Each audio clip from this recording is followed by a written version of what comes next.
Hello dear students, welcome to the tele classes on Business Studies and Management. Today we will read marketing mix and a portion of it.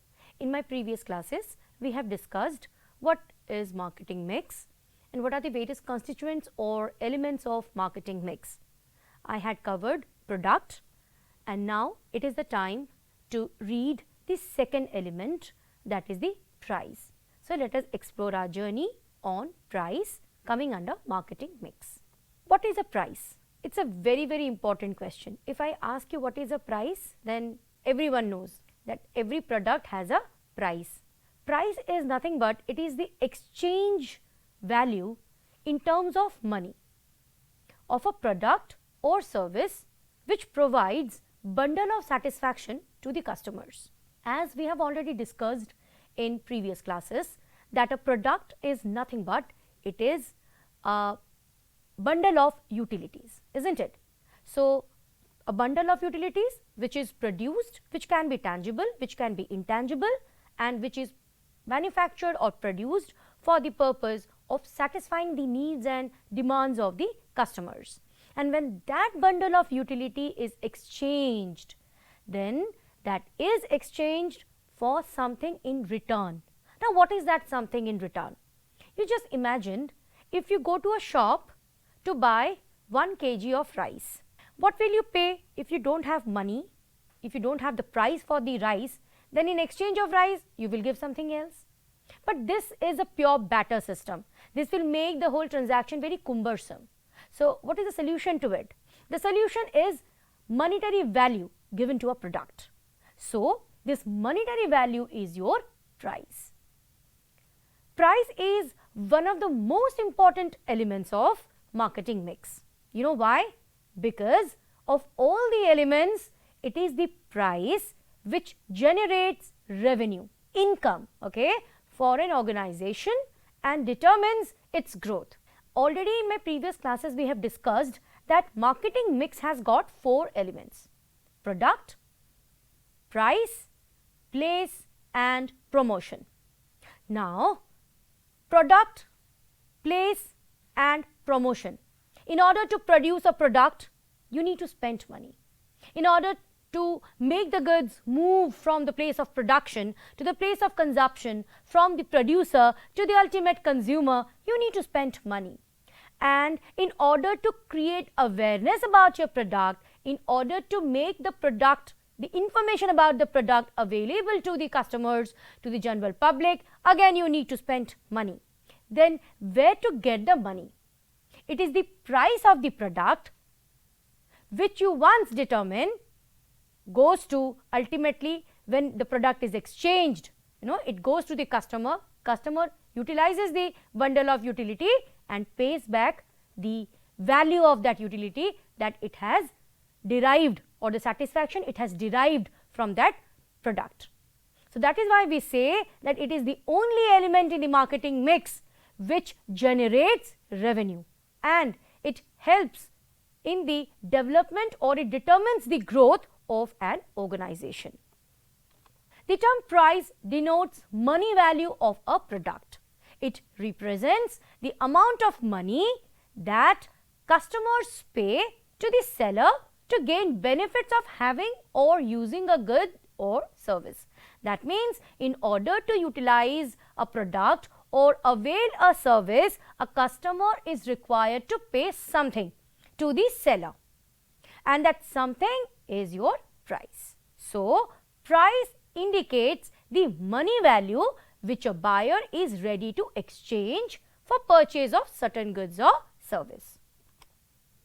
Now, let us read some of the definitions given by some people. According to Philip Kotler, price is the amount of money charged for a product or service. That means the amount of money you charge for a product or service that a seller charges, okay, that is called a price. According to Stanton, price is the amount of money needed to acquire some combination of goods and its services. That means when you buy the goods or any service or a combination of the two, then whatever amount you are required to pay to acquire that, to use that, it is called price.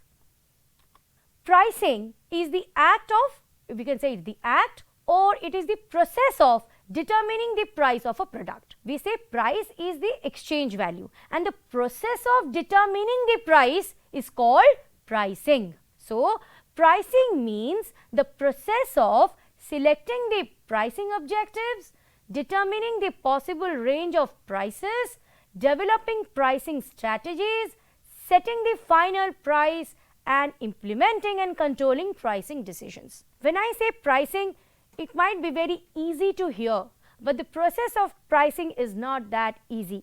Dear students, it is very obvious, all of you know that in the competitive market where lots of competitors are there, lots of substitutes of the same product that a manufacturer is producing are available, it is very difficult to survive. And survival is, in many ways, it depends upon the price. Suppose I am producing a product, I am producing a pen, okay. There are several other producers who are also producing the pen. Then if I am selling a pen for rupees 10, other producers are also producing the same pen in rupees 10. Then how can I survive? How can I compete with the other competitors? That's where the question is. There are various other ways in which you can have an edge over your competitors, but amongst that, price also plays an important role. You can't just fix up price ऐसे ही, आप ऐसे नहीं fix up कर सकते. You just can't fix up the prices as the way you want. You need to see what? You need to see the objectives of pricing. Okay, you need to see the possible range of pricing, because I am the manufacturer of a pen or any other product, I can't price it the way I want to. Okay, you need to develop certain strategies of pricing. Then you need to set up the final price, keeping in account various factors, and after that you need to fix up the price of the product. So price affects, why this is important? Because price affects the volume of production, sales and the amount of profit. It is solely the price. If the price is suitable for the consumer, then the consumer will buy it. If in a product all other factors are suitable for the consumer to buy, but the product is a bit costlier, then the customer may or may not buy the product. So here your product has everything, all the features that can very well satisfy a customer, but here you are not able to fetch the market, you are not able to attract the customers because price is the major constraint. So you have to keep this in mind, that price affects the volume of production, because depending on the demand, production will be conducted, right? And obviously it affects the sales and the amount of profit. Now let us see what are the various objectives of pricing. Basically, we can categorize the objectives of pricing a product into three broad headings. One is profitability objective, the second one is public relations objectives, the third one is market related objectives. So let us discuss it one by one. Profitability objectives. The basic objective of every business is to earn profit. Unless and until you earn profit, you can't survive for long. So target rate of return on investment and the net sales, whatever profit you earn. Why it is important? Because it is important for the people, the stakeholders of the business, those who are related to your business. They want something in return for whatever they are doing for your business, be it the owner, be it the employees, be it the supplier, be it the financiers, whoever, okay, whoever are associated with your business, they want something in return, and this profit is, we can say, is the return which they expect.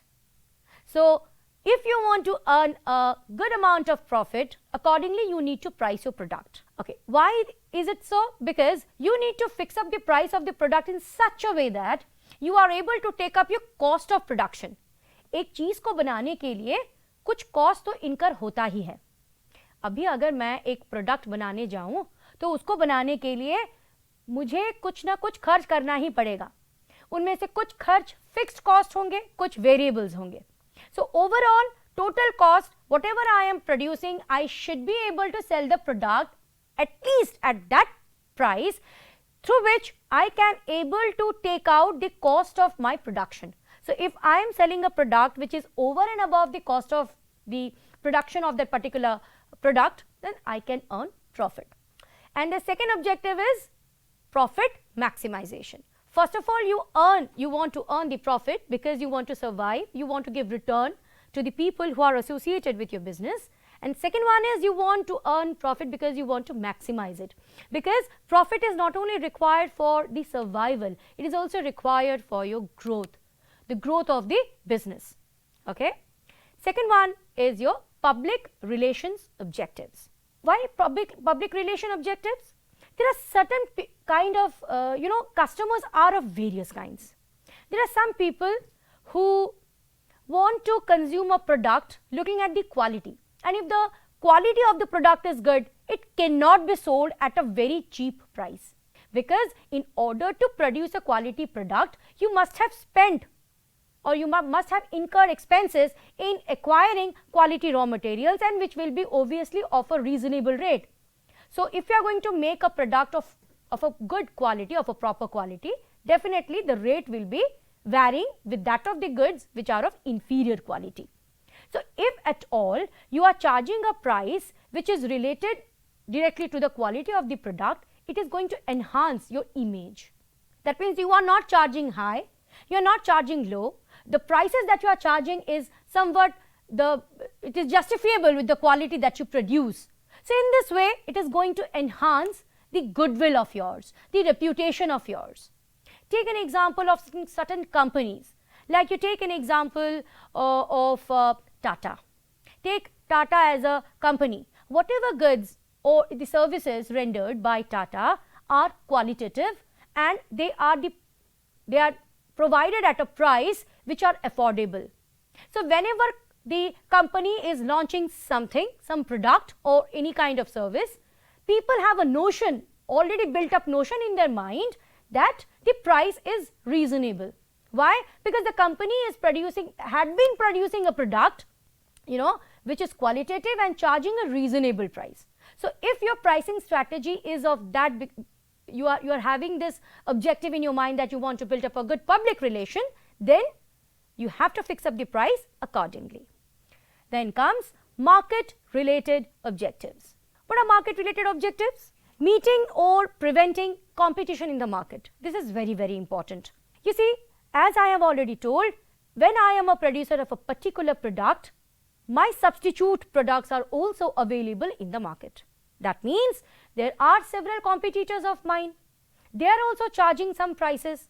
So, how will I be able to attract customers towards me? Because in my earlier classes, I have also emphasized that the objective of marketing is to attract the new customers as well as to retain the existing customers. So, you are required to price the product in such a way that you are having an edge over the competitors. Somewhat lesser price you are going to charge from the customers, which your competitors are charging higher, and you are somewhat lesser than what your competitors are charging.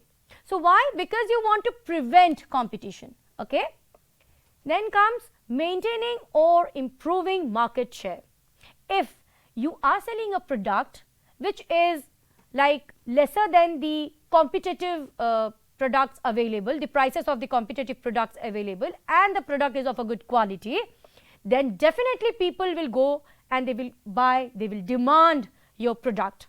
Once they will start demanding your product, your customer base will improve, your market share will improve, will increase. So, if at all you want to increase your market share, then the pricing should be done accordingly, looking at the competitors in or keeping the competitors in mind. And then comes price stabilization. This is also important aspect. You see, if I am producing a product, okay, today I have been selling or I am selling the product, I am selling a biscuit packet at rupees 20. After a month, I will increase the prices to 25. Then after a month, I will increase. This cannot be done. Because if I am not maintaining stability in the prices, it is the customers who would be first getting affected by it.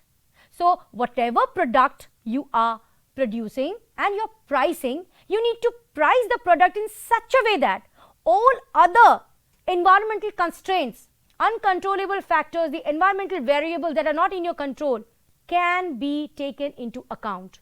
So keeping future in mind, you need to fix up a price in such a way that the prices will accommodate the future uncertainties also.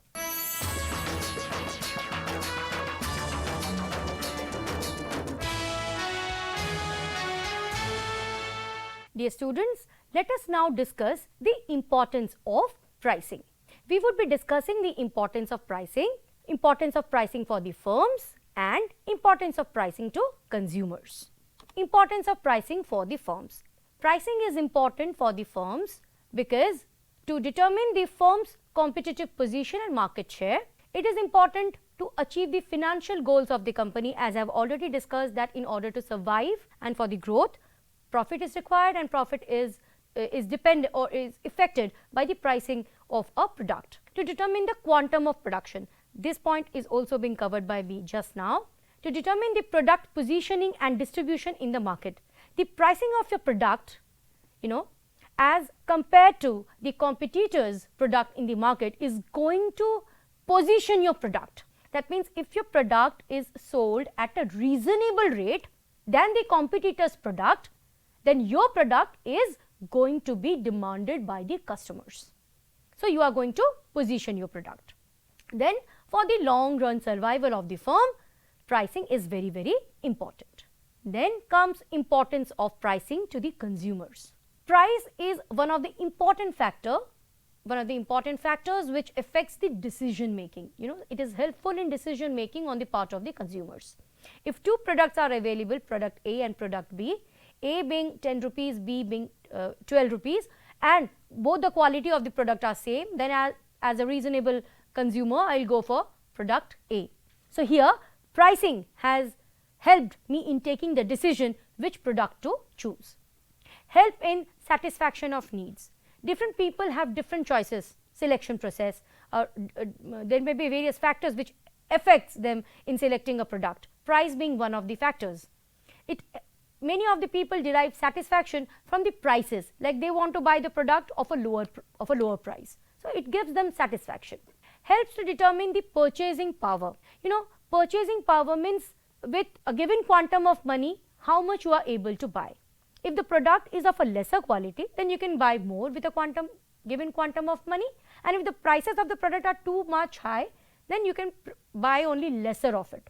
And it also helps in determining the standard of living of the consumers, in a way that if the product is sold at a price which is affordable to the consumers, then they will start consuming it. Their standard of living will improve. So for that reason, pricing of a product, correct pricing of a product or reasonable pricing of the product is very, very important. And if standard of living is going to improve, it helps in the enhancement in social welfare. That means the standard of living of the people is improving, their condition is improving, and when the company which is earning a reasonable amount of profit because of reasonable pricing, is able to spend some amount of money for the social welfare activities. So these are the importances of pricing. Now let us discuss the strategies, the pricing strategies. What do I mean by a pricing strategy? A pricing strategy takes into account segments, ability to pay, market conditions, competitors' actions, trade margins, and input cost, amongst other. It is targeted at the defined customers and against competitors. That means you are going to target certain customers and you are going to have an edge over your competitors. So keeping this in your mind, you need to fix up a strategy, pricing strategy of your product. This strategy is combined with the other market or marketing pricing strategies like place, promotion and product. You need to also keep a track on these three elements of the marketing mix, and because these three are also to be taken into account when you are going to price a particular product. Okay? The economic pattern of the country, the competition, the market demand, and finally the product characteristics. Keeping the quality of the product, price should also be fixed. So keeping everything in mind, you need to fix up a price. So let us discuss these strategies one by one. First pricing strategy is penetration pricing.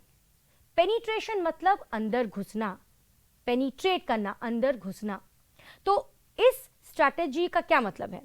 Here the organization sets a low price of the product initially. That means when the product is launched or introduced in the market, it is introduced at a lower price initially, okay, to increase sales and the market share. And once people get accustomed to it, okay, then once they are demanding the product, then slowly and steadily the company will increase the price. Take the example of Maggi. Then come skimming pricing. The organization sets an initial high price and then slowly lowers it. It is just the opposite of the penetration. Here, initially the company will set up a price at a higher rate, and slowly and steadily, when it becomes a symbol of good quality or sophistication, people want to use that product, then slowly and steadily the prices get reduced. Take example, Apple company. Apple, the product of Apple. Differential pricing strategy. In this pricing strategy, a company has to adjust the pricing based on various situations or circumstances. The prices variations comes in different forms, like discounts or coupons. Like some customer will have to pay more, some customers will have to pay less. Like if you have a coupon, you can redeem the coupon and pay less. If you don't have the coupon for the same product, you have to pay more. So different prices from different customers. Then competition pricing. What is competition pricing? Setting a price in comparison with the competitors. The price can be higher, the price can be equal, the price can be lower. Take example of McDonald's and Burger King. Same burger, the prices will be different. Keeping what the competitor is fixing, you have to fix up your own price. Then comes product line pricing. Here, the products are priced or pricing different products with the same product range at a different pricing options. That means a product line with different prices. That is called product line pricing. Take all the products of Johnson & Johnson.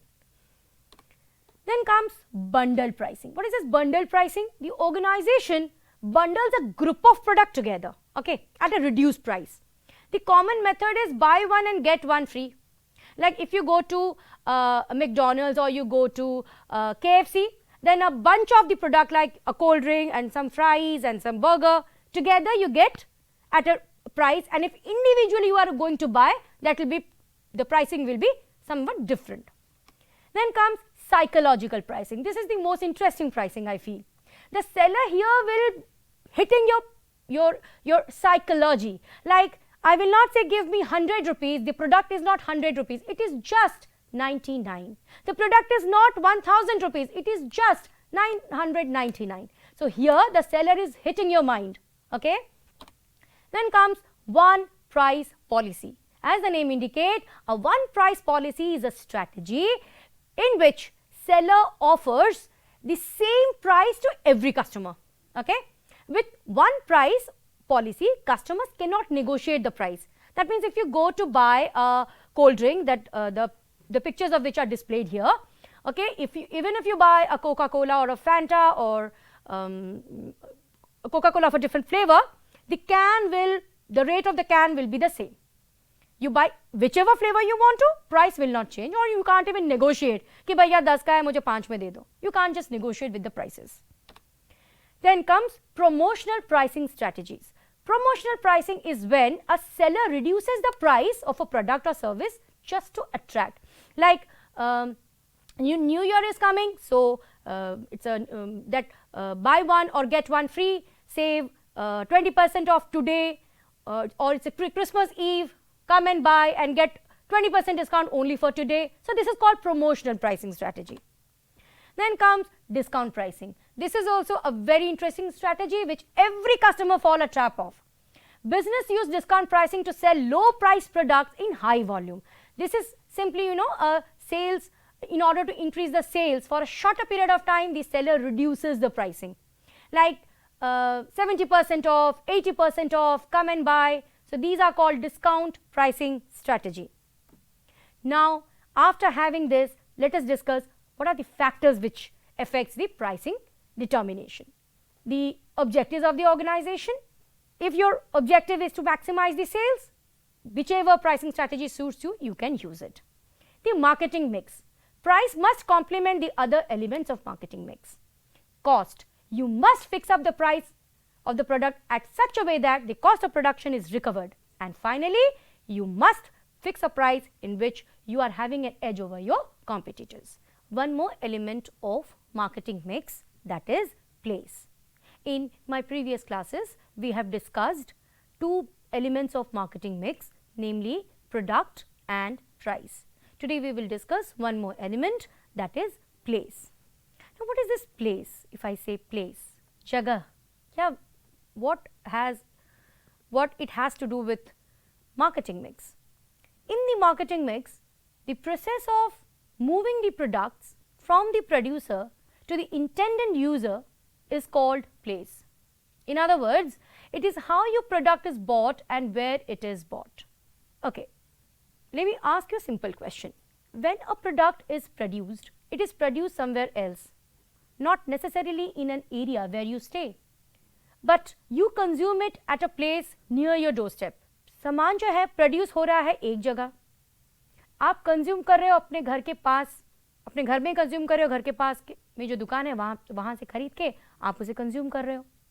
तो ये सामान जो है वो place of production से आप तक जो पहुँचता है, इसे हम कहते हैं, इस मूवमेंट को हम कहेंगे place. This is what place facilitates. Place is nothing but it is an we can say it is combination of two basic activities, physical distribution and channels of distribution, which helps to move the product from the producer to the ultimate consumer.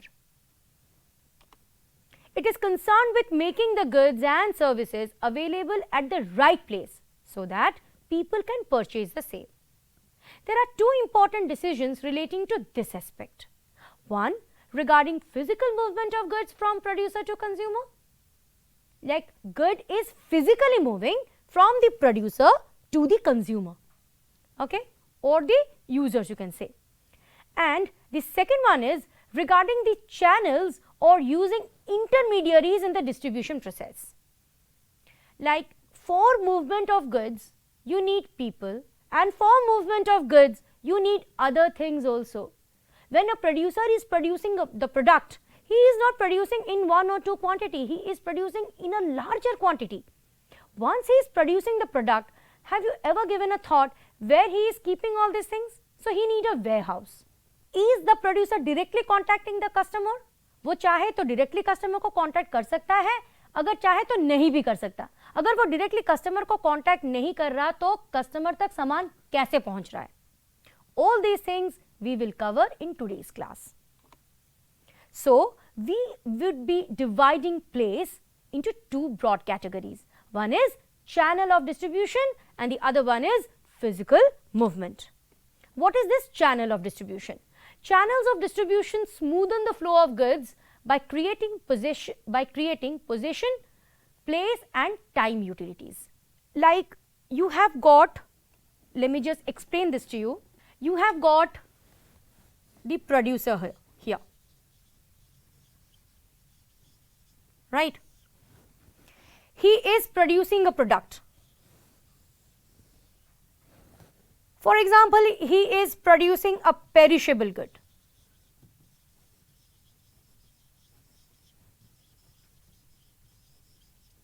He is producing a product जो perishable है, यानी कि जल्दी the life period is less और या फिर वो जल्दी नष्ट हो जाता है.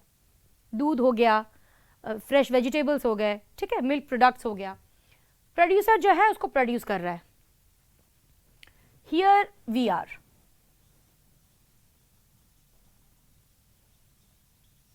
Okay. Now, if I am producing a good which is perishable in nature, what would you suggest? Shall I sell, if I am the producer, shall I sell directly to you or shall I need people to distribute? Depends. But normally, अगर थोड़ा सा हम सोचें तो perishable good है मतलब मुझे directly cell करना चाहिए, ठीक है। लेकिन अगर मैं भी नॉन पेरिशेबल गुड की बात कर रही हूँ, ग्रेन्स है, फूड ग्रेन्स है, फूड आइटम्स है, क्लोथिंग्स हैं, आपके पढ़ाई के सामान, एक्सेसरीज हैं, जितने भी आप कमोडिटीज ले लीजिए जो कि नॉन पेरिशेबल है, जो हमने प्रीवियस क्लासेस में पढ़े हुए हैं, ड्यूरेबल गुड्स हैं, ठीक है। You are the producer of the good, you are producing in a very larger quantity and you are producing continuously. So where you are going to keep those goods?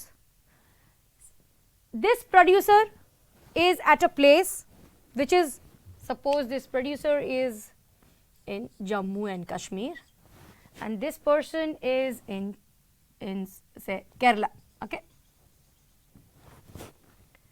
So what am I going to do? How the goods will move from this place to this place? The consumer is here, the producer is here. You need people, you need some intermediaries who are the linking pins between the producer and the consumers. So basically there are two linking pins, one is your wholesaler, the other one is your retailer. Wholesaler is an intermediary who buys the goods in a larger quantity from the producer and sells it to the retailer. He hardly comes in contact with the consumers. And who is the retailer? Retailer is an intermediary who buys goods in a smaller quantity from the wholesaler and sells it to the consumers or the ultimate consumers. So this is a wholesaler, this is a retailer. Who is a wholesaler? Wholesaler is a person who buys goods in a larger quantity from the producer and sells in a smaller quantity to the retailer. Who is a retailer? He is also an intermediary or a channel of distribution who buys goods in a smaller quantity from the wholesaler and sells in a very small quantity to the consumers. So you see, the constraint of distance is taken care and handled by the involvement of two channels of distribution, okay. And since these two elements, these two intermediaries are present, the product is available timely at your doorstep. At any time, at any quantity, anywhere you are, you can buy the goods only by involving these two. Now, if at all you want to add, you can add agents in between. So this movement of goods, the movement of goods from the producer to the ultimate consumer is nothing but your place. So place facilitates the movement of goods from the producer to the ultimate consumers. So they facilitate the movement of goods by overcoming various time, place and position barriers that exists between manufacturers and the consumers. Now these types, let us discuss the types of channels. As I have discussed, when the producer is directly selling the goods to consumer, that becomes the direct channel of distribution. And when the intermediaries are in between, then we say it is indirect distribution channel. Why indirect? Because producer is not coming in direct contact with the consumer. Now this can be of three levels. In one level, if you can see, one level includes manufacturer or producer, retailer and consumer. There is no wholesaler in between. In two levels, there is manufacturer, wholesaler, retailer and then consumer, okay. And in the third level or the three level, there is an agent in between. That means in between the manufacturer and wholesaler, there is one more intermediary who is known as your agent, okay. And then, so how the movement will occur? The movement will occur from producer to wholesaler, to retailer, to consumer. If there is an agent, then producer, agent, wholesaler, retailer and then consumers. So this is all about the channels of distribution. What is physical distribution? Physical distribution covers all the actions required to physically move the goods from manufacturer to the consumer. Now physically when you move the goods, whatever facilities you require are coming or that can be clubbed under physical distribution. Vital activities involved in physical distribution includes transportation, warehousing, material handling and inventory control. You just give a thought, when the producer is producing, he needs a warehouse to store. When the wholesaler is buying the product, he needs transportation to move the goods from the place of producer to his own godown. He also needs, in a way, he also needs warehouse. When the retailer is buying the goods from the wholesaler, even in a smaller quantity, he also needs transportation for the movement of goods and also a warehouse to store. And once the goods are kept in the warehouse, it has to be managed. So there is a concept of controlling the inventory. So all these things clubbed together is nothing but your physical distribution. So physical distribution is the group of activities associated with supply of finished goods from the production line to consumers. It is assembly of activities linked with the supply of finished products from the production line to the customers. We can also say once goods are manufactured, packed, branded, priced, promoted, these must be made obtainable to the consumers at the correct place and in exact quantity and at accurate time. And all these things are facilitated by the place, or we say the combination of channels of distribution and physical distribution. Then we would be discussing the key elements. This is the key elements of your channels of your place. That means movement of the goods from the producer to the ultimate consumers. Where we would be discussing the functions of the physical distribution process. First one comes transportation and logistic. That means transportation plays a very, very important role, because for the physical movement of goods from the place of production, that is from the producer to the wholesaler, and then from the wholesaler to the retailer, and then from the retailer sometimes for providing the delivery or we say home delivery or delivery to the doorstep of the consumer, you need transportation. So this function deals with the procurement of raw materials from the suppliers and final delivery of the finished products to the end consumers.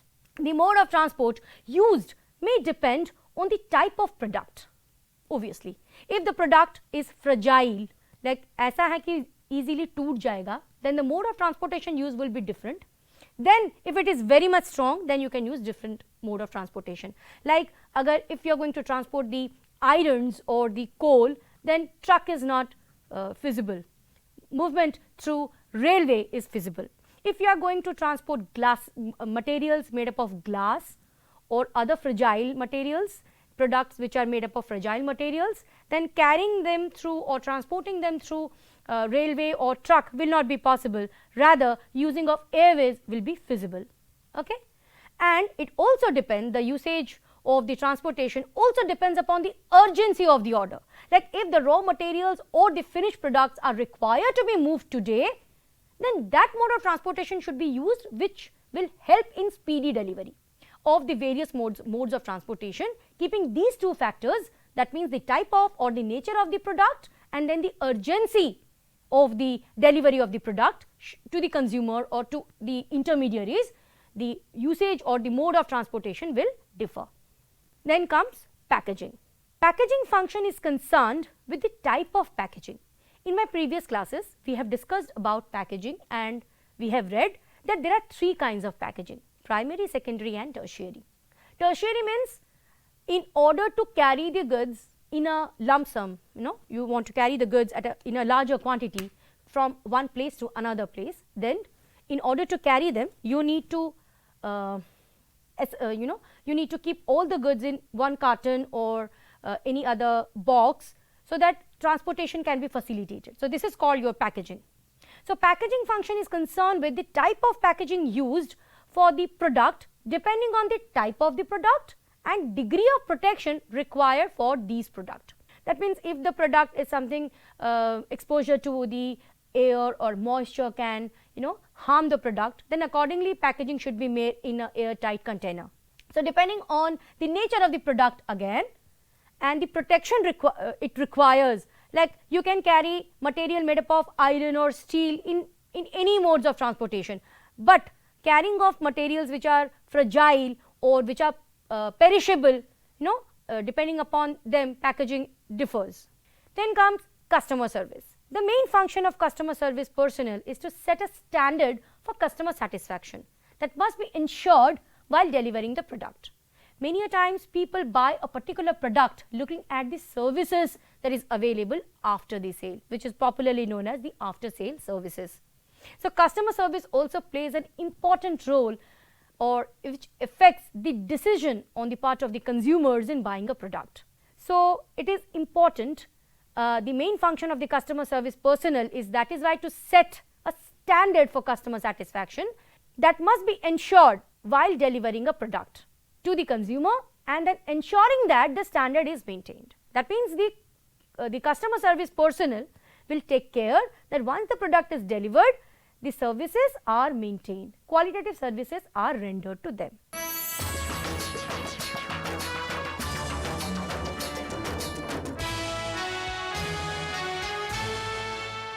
The next element is order processing. Order processing deals with taking orders from the customers efficiently. Next one is inventory control. Inventory control plays a major role in distribution function of a firm, because the goods which are produced, it is a fact that the goods are produced, there are some goods which are produced continuously and there are some goods which are produced seasonally.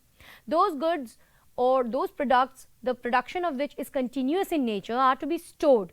And when the concept of storing of product comes, the concept of inventory control comes into existence. Okay? So inventory control plays a major role in the distribution function of a firm. Costs include inventory, in the inventory control, the carrying cost, the depreciation of the goods which you are storing. All these things are to be taken care of when you are talking about physical distribution of the goods. Now let us discuss the various factors which affects the choice of distribution. Like we have discussed that the goods, in order to move it from the producer to the ultimate consumers, either there can be a direct channel or there can be an indirect channel. Now how to decide whether to use a direct channel of distribution or indirect channel of distribution? That means the producer should directly sell the goods to the consumers, or he should be allowing the intermediaries in between.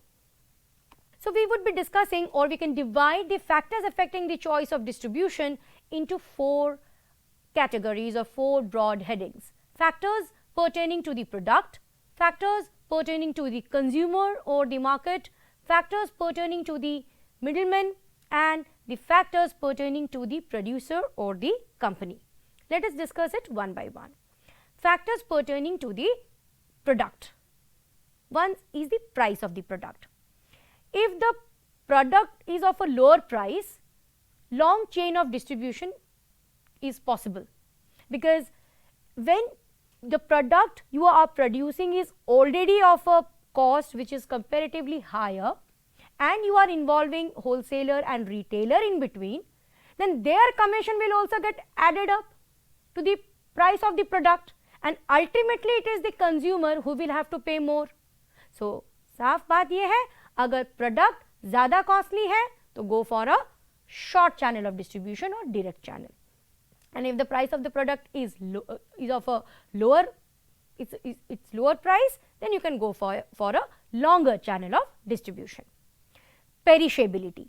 Perishability means if the product is of a nature which will easily get destroyed, then going for a longer chain. Longer chain का मतलब है कि producer, agent, wholesaler, retailer और consumer. उससे छोटा हुआ तो producer, wholesaler, retailer और customer. ठीक है? तो अगर पेरिशेबल प्रोडक्ट है, वो जल्दी खराब हो जाने वाला प्रोडक्ट है, तो उसमें एजेंट्स घुसेड़ने की कोई ज़रूरत नहीं है. प्रोड्यूसर जो है उस वक्त डायरेक्टली उसको गुड सेल करना चाहिए कंज्यूमर्स को. Correct? Then comes size and weight. The size and weight of the products to affects the selection of the middleman. Generally, heavy industrial goods are distributed by the producers themselves to the industrial consumers because they are very heavy. The loading and unloading may cause damage to the product, so they are directly sold by the producer to the ultimate consumers. Then technical nature. Some products are of the nature that prior to their selling, the consumer is required to be given proper instructions with regard to its consumptions. If such is the case, then less middlemen should be required. यानी कि एक product जिसने उसको तैयार किया है, एक product ऐसा है जिस पर टेक्निकल यूसेज ज़्यादा है, अगर उसे हम होलसेलर और रिटेलर के थ्रू में उसको बेचते हैं, कंज्यूमर को कल को कोई प्रॉब्लम होता है तो वो किसे बोलेगा? पहले वो रिटेलर को बोलेगा, फिर रिटेलर होलसेलर को बोलेगा, फिर होलसेलर जो है वो प्रोड्यूसर को बोलेगा. तो क्यों ना डायरेक्टली प्रोड्यूसर उसको सेल करे? So if the product is of a technical nature, we should go for a direct channel of distribution. After sale service. The product regarding which the after sale service is to be provided could be sold off either personally or through authorized agents. That means directly, better it is to be sold directly, because after sale services are to be provided by the person who has manufactured it. Then comes factors pertaining to the consumer or the market. Number of customers. If the number of customers are large, definitely the services of the middleman have to be sought for. ज़्यादा consumers हैं तो producer अकेला handle नहीं कर सकता. So there is need of wholesalers and retailers. Size of the order. When bulk supply orders are received from the consumers, the producer himself can take up the responsibility for supply of goods. Okay? If the order are received piecemeal or in small quantities, for the services of the wholesaler could be sought of. Then comes objectives of purchase. If the product is being purchased for the industrial use, direct sale is good. Okay?